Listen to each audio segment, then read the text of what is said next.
Welcome to another mega exciting 5-minute auto pairing.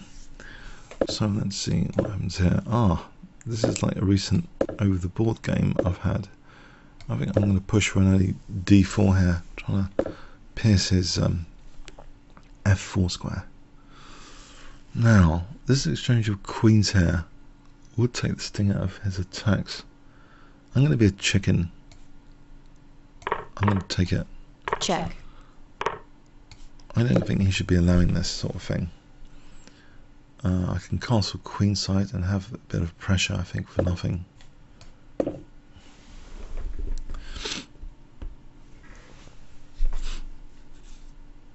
So something like knight f3 coming up.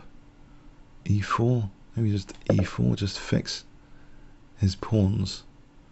If I take sort of a light square campaign to give up the dark square bishop, try and fix his pawns, like e takes, and try and take over the light squares with my knights.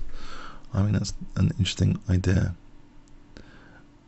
So knight, I don't want to liberate this bishop in allowing e4. So yes, I think there's some practical problems here. I'm taking the fun out of his future king side attacks, I think.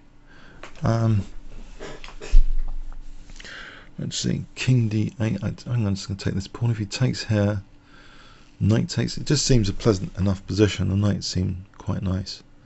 Maybe I'll just bring the other knight to c3. Seems pleasant enough.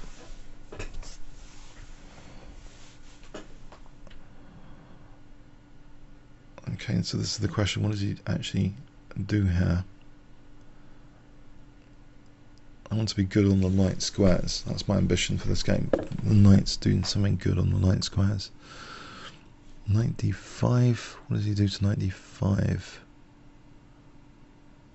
I can't see what he's doing to knight d5 actually. I'll play it. What does he do at c7? Bishop d8? Doesn't look too amazing to play bishop d8. Seems a bit of a time waste. Okay.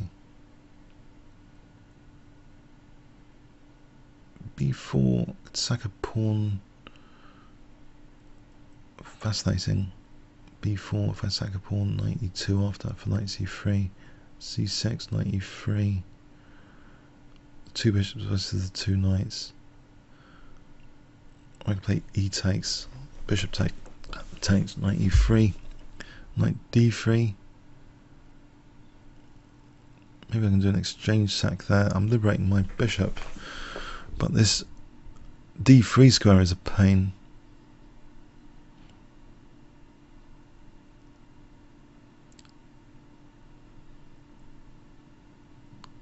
Is this worth it from the point of view of liberating the bishop though, surely? Okay, hang on. Let's just knight c3. Is that trouble?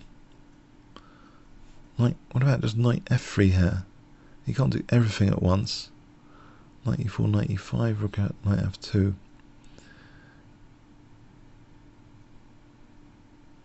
Okay, if I take the knight f3, I'm going to do an exchange sack, I think, to get a pawn. I'm going to take on e5. My knights are in the centre, his king's still in the centre. His knight moves rook e1. I mean, that's pretty dangerous. This bishop's going to be good now on this diagonal. I want this bishop good. So knight d3, I might be forced to take an exchange sack for a pawn. It does protect c4, knight e5. And I can play rook e1. So I can play rook e1 and see what is he doing with his king safety.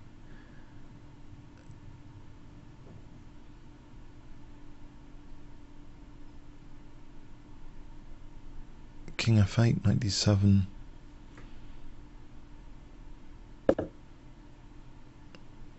Right, let's see. I think I've got some pressure here. Right, if I play g4. Is he putting his bishop? He has to protect g6 actually now. Bishop goes back, maybe f4, f5. I think I'm squashing his bishops a bit. Or immediately knight d7 is also looking dangerous.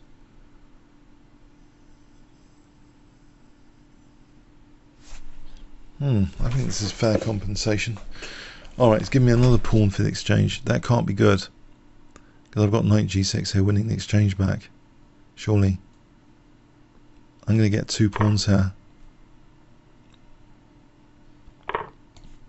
Check. As bishop takes d5 first. Or just rook e8 just wins a rook in broad daylight mating, isn't it? Check. He's got bishop g5 at the end of it. It's not so clear. Mind you, it's protected. There's rook he's just resigned. I think... Isn't he getting mated? Check. That's not checkmate, is it? It's just rook takes. Whoops. Here, well, okay, bishop g5, I'm still a piece up because the knight's protecting the rook. Alright, let's have a look. Yeah, let's have a look. There was an interesting thing not to be pushed back too much. Yeah, I think this is a bit cheeky, this bishop e7. It's a bit pushing it, inviting the exchange of queens here. I know black's getting good control of the dark squares sometimes, like c5, but I think this is quite dangerous. Check. There's a nagging sort of pressure. Well, I felt there was. The engine seems to think it's no big deal. The truth machine. The engine, yes, it thinks there's no big deal here. Knight f3 might be a good move though. Check. Alright, so actually it likes the exchange sack idea, it seems. Check. Yeah, I thought I was pushing him back a bit. Okay, knight e3 is given. It's trying to win a pawn.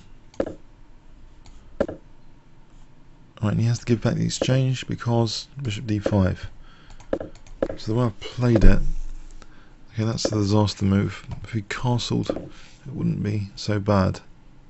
So he played the disaster move. g4 looks good. Knight e3. If he goes here, bishop takes, this is good as well. There's things like knight d7 check. Check. So yeah, his pieces are kind of a bit loose here. So he had to play bishop h7.